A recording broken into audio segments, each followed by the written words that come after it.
All right, guys. Dreadnought's back today with another review, and we're going to be taking a look at the NECA Superman the movie Christopher Reeve action figure. Looking very cool here. It says DC Comics Collectibles here, but this is a NECA figure.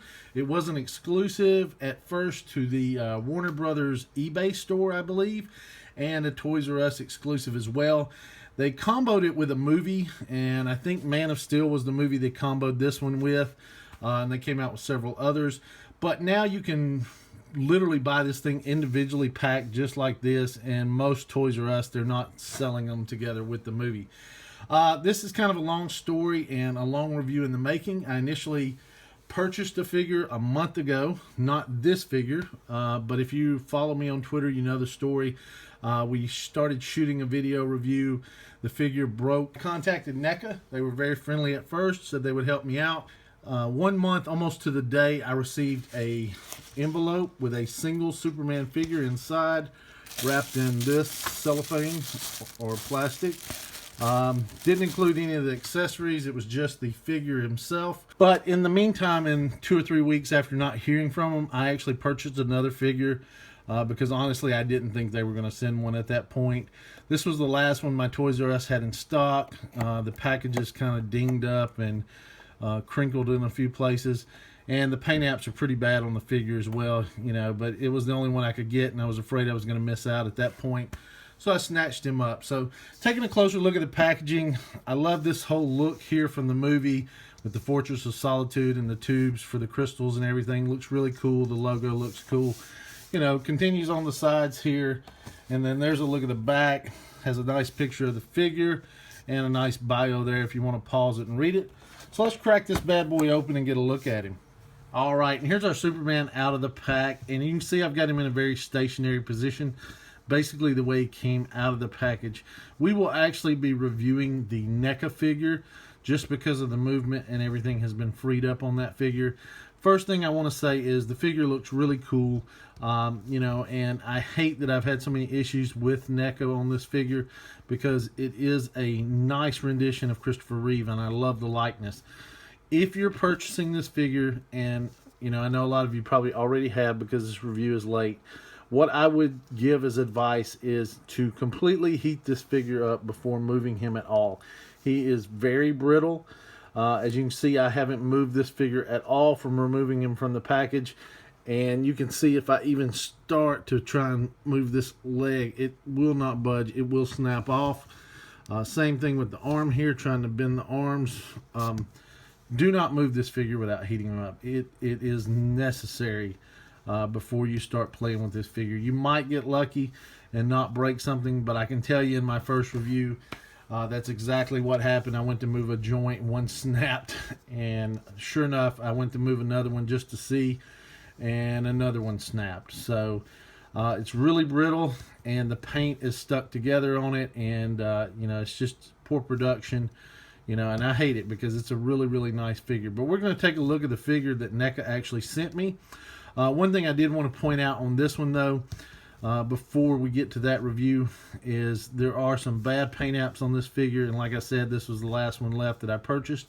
But the hair piece right here looks like it's not connected, and you can actually see skin through the hair where the curl connects. I guess this may be a separate piece or something that's glued on, the curly Q or whatever. So there's some separation there, so it looks really bad. I'm gonna have to get some black paint and cover that up. And then there's, you know, just some bad paint apps on here where it touched the packaging. You can see the indentation of the packaging on his leg, and it actually looks like it pulled some of the paint off. You know, I don't know if they put these in wet or what, but you know, just, you know, bad production, but you know, a super looking realistic Christopher Reeve likeness figure. So I hate that this has happened with it. But let's get on to reviewing the NECA figure and take a closer look at him. All right, and here's our Superman that NECA sent me, and I've got him up on a flight stand looking very cool there. As you can see, this guy was posable. Like I said, they must have heated him up or tested him before they sent him to me, and that's probably the reason he was out of the package. And I do appreciate the job NECA did with that, making sure that I got a figure that didn't break right out of the package. But he doesn't come with the flight stand, but he does come with an extra set of hands. And as you can see here, they are a set of flight hands. You know, they're posed for flight there. They look pretty cool. The one thing that's horrible about these hands is the paint rubs off. In fact, right before I held this up to the camera, that paint was actually intact. It just came off just moving it and bumping it. Nice sculpting on the hand overall. Looks pretty cool. Definitely a lot of nice detail sculpted in, the wrinkles around the fingers and the knuckles. The bad thing is these are painted blue, and or these are blue and they're painted over. So, you know, they do, the paint flecks off right here in the joint, and no matter what you do, that is going to happen. I've looked at many of these, and most of the time, even in the box, they're missing that paint around the joint here on the hinge. And as we take a closer look at the sculpt on the figure, like I said before, they just did an awesome job with the likeness of Christopher Reeve. I definitely like what they did with the sculpting and the paint. You know, overall, if you look at this head sculpt, look dead on. Definitely looks like Christopher Reeve here. Some very nice detail in here. You know, one of the eyes gets a little wonky on this left side, and you see a little bit of paint missing here on the right eyebrow. But overall, you know, the lines here, you know, the cleft under the chin, you know, just very nice and detailed. If you look at the profile here, you can see some additional paint here added on the cheek and on the lips that just really make the figure pop and give it that likeness. I definitely like what they did with the hair, you know. He had a certain look to his hair in the movie, and they nailed that look, you know, the shape of his hair. I like all the lines sculpted in the hair and the curly Q there. I like the color choice they used with the black. You know, just looks very nice. The neck is sculpted very well. And then looking through the chest here, the logo on this one's dead on. I have seen some of these with some paint fleck that come out sloppy. But this one just looks really, really good and pretty clean overall. I definitely like the texture they went with, you know, in the body here. It looks really good. It has that cloth look, you know, the costume he had, you know, in the movie. You can even see where it starts to pull, you know, the fabric or the wrinkles they sculpted in here and around the arm, you know, and the muscle definition he had in the movie. One thing I did notice is it's real rubbery. You know, this actually squeezes in. You know, it's almost like they put rubber over the mold or over the joints in the body here, which is a little weird, and it caught me off guard a little bit. But it looks good, and I think it gives it that proper look. Looking down through the belt here, you can see the red is shining through the yellow a little bit, but I'm not sure an extra coat of yellow would have, you know, helped that. That may have actually caused more paint fleck. So, you know, it's okay with what they did. The belt loops get a little bit sloppy through there, but, you know, overall look pretty good. The arm has that same texture going through it. And I did put these flight hands on. Be very cautious with putting these on, and you can see the paint's flecked off here in the joints like we talked about. You know, looking at the back of the figure, you know, there's a seam down through here, and it looks like some glue on here, so it definitely looks like they used a rubber piece, and it's real rubbery back here as well. So it looks like they folded this over the body to give it that look, which is kind of unique, but the color of blue matches the arms, so, you know, it looks pretty well. Same loops through here, same texture through the butt, and the butt is real squishy, so, you know, that's weird. Same texture through the legs, you know, and the front of the legs looks all good.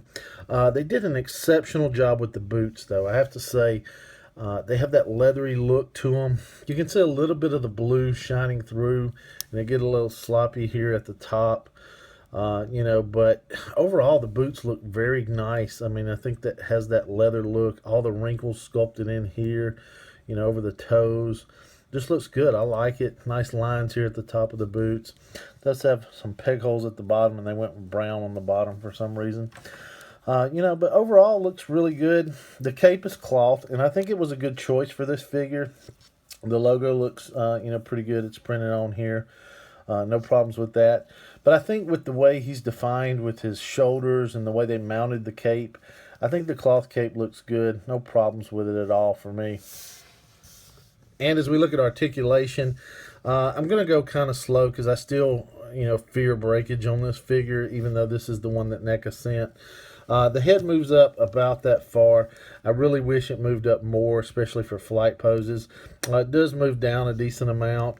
It has lots of pivot and range of movement in there, which is really great. You can get a lot of tilt of his head and stuff for those poses.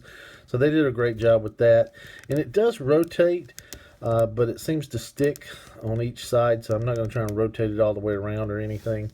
The arm does rotate 360 degrees all the way around there. Has a joint at the elbow single, not quite 90 degrees. The hands do swivel around, and then they do have the hinge here, moves up and down that far. This rubbery suit kind of acts like an ab crunch, so it feels like you can crunch them a little bit and a little bit back, not much though, just very little. And it does kind of have some pivot in there and a little bit there. The waist does rotate, and you can hear that rubbery costume as you rotate it around. That's about as much as you get though. And then down on the legs or the hips, they will move out a pretty good amount. And you can see here, for some reason, you can see the joint is different on both legs, which I'm not sure why. They went with different joints, it looks like. This one's got some kind of edge in it. But anyway, it kind of moves out a good amount, but it looks weird up in the crotch area here. The legs do rotate all the way around up in there. And this one does as well, and that may be why the joint looks funny. That was a little stiff, but anyway, the legs do have a single joint here, and they do rotate as well, so that's a little weird. Took a little getting used to on that. Same thing over here. So no calf cut, of course. Does have a hinge at the foot, which moves down that far, up that far. Does have an ankle rocker, but you can see it doesn't sit on here quite right, so I'd be very cautious with the ankle rocker. It feels kind of loose in there and definitely feels like it could snap off. But the feet do rotate, so I do like that.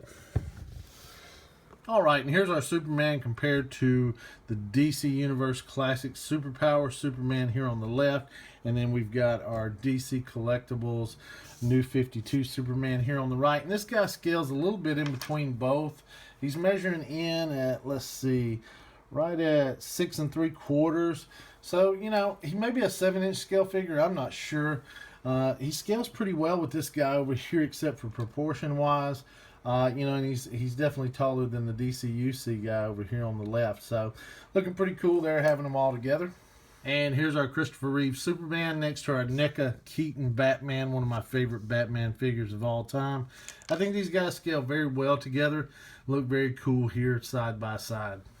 All right, guys, and just wrapping up here our review of Superman. I can't really rate the figure a buy. Overall, the figure just has way too many issues for me to rate it a buy and recommend it for anybody. I do think that NECA did an awesome job on Sculpt, and if not for the issues that, you know, this figure's had, you know, probably one of the top toys for 2015, if not the top action figure for 2015, without a doubt. But because of the breakage and the paint chipping and the you know, the commonness of those problems, you know, you're almost guaranteed if you buy this figure and don't do some kind of prep work with it, that you're going to have problems with it. You know, so I would recommend, if you are going to buy the figure, that you painstakingly take your time with the figure throughout each pose, applying heat with either a hairdryer or hot water or whatever. You know, even if once you get it posed in a position you like, don't expect that it's going to stay freed up. You know, if you repose it, definitely go back and reapply heat again. This figure, you know, you definitely have to treat it like a model kit or something that's just super fragile. So that's my recommendation if you're going to go and purchase the figure. You know, at the price point, it's not bad. And, you know, it's almost worth the headache just to have this super looking awesome sculpt. Because as a fanboy and from a nostalgia figure, you know, NECA did nail the likeness on this figure. And it looks really, really sick there, you know, looking in the flight pose and everything. Just looking at him right, you know, like that. You know, and I hate that, you know, we did have problems. You know, and also the NECA customer service, not the greatest in the world. I do appreciate what they did. You know, just the way they handled it was unprofessional. So, you know, I can't really, you know, rate them great on that either. So, you know, just overall disappointed in what could have been one of the greatest toys of 2015, if not in the last few years. So, anyway, that's it. I appreciate you guys sticking in. I had to reshoot this thing tons of times, and I just appreciate you sticking in to the end of this review. I am going to put some of the footage of the actual breakage so you guys can see what happens when you take this guy out and don't do something with him. And see that breakage, and I won't include the whole review or anything like that I did before, but just a couple cuts from the previous review I shot so you guys can see that. I'll tag that on the end of this one. So, hope you guys enjoyed it. If you did, please give me a big thumbs up. If you haven't subscribed already, please do so. I know I was bumbling through this video, but we are trying to improve our methods and get better and improve each and every day. And we have lots more content coming down the road for you guys. Sorry it took so long to get this review out for you, but we do appreciate it. Thanks so much for watching. Facebook, Twitter, Toy Art, links in the description below as always. You guys have a great week, and we'll see you soon. This thing just snapped to pieces, so I'm highly upset and really disappointed. I went to turn his arm gently, and haven't had to use a lot of heat with these figures before, so I just went on it. It seemed to be turning, and it just snapped off.